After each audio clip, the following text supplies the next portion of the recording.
Do you have a 2023 Forest River fifth wheel trying to charge lithium? I'll bet it's not doing it correctly. Stick around and I'll show you why and how I fixed it.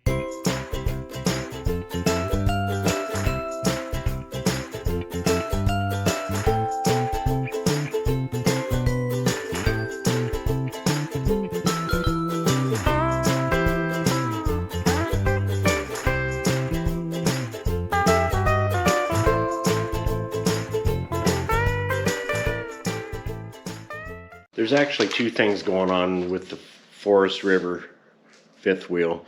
We specifically have the Wolfpack 345 pack 14.5. It's a 2023 and it came with a converter charger from WFCO that is an auto detect that supposedly will auto detect between lead acid and lithium batteries. The problem with this one is there's no switch. So how it auto detects is it goes through a charging cycle to decide through logic whether it's a lead acid or a lithium battery.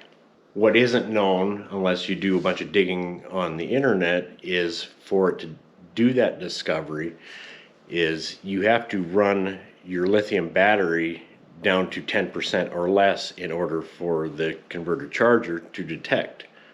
As you can probably imagine, on a 300 amp hour battery, that is a pain in the butt to run it down to 10% or less and run it through a complete charging cycle. Something to add to that misery is Forest River only provided a 30 amp charging circuit.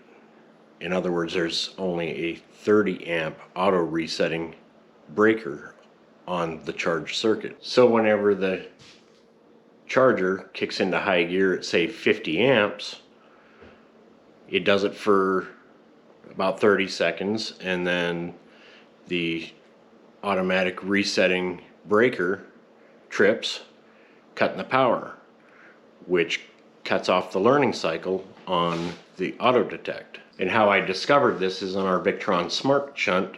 I would watch our amperage when I'd start the charging cycle after I had brought it down to 10%, and it would be charging at 50 amps and then cut out to 0 and then go to 23 amps, which would be a lead acid charging profile. Another tip off is when I noticed the charge current go to 0, I heard a click under the nose of the fifth wheel down by all the circuitry. So after measuring some current on the automatic resetting fuses, I determined which one it was, and I'll show you what I did to fix it. I'll put a link in the description for the exact automatic resetting fuse that I used.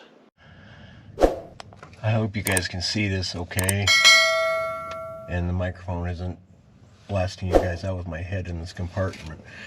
But this is the 30 amp automatic setting fuse that needs to be replaced, or at least have this circuit bypassed. So this is how I fixed it. I put in the 50 amp resettable fuse here, and since this is essentially a tiny bus bar that came from Forest River, I had some 6-gauge wire, put some lugs on each end and routed it over, so this goes to the charger. So hopefully this will allow the WFCO inverter charger to stay in learning mode and give a full charge cycle to the lithium battery. And for those wondering, on the Wolfpack 345 pack 14.5, the inverter charger is behind this panel. You take out 4 screws, 1, 2, 3, 4. This comes off, and then you can get a peek at the inverter charger that's mounted to the floor behind this unit.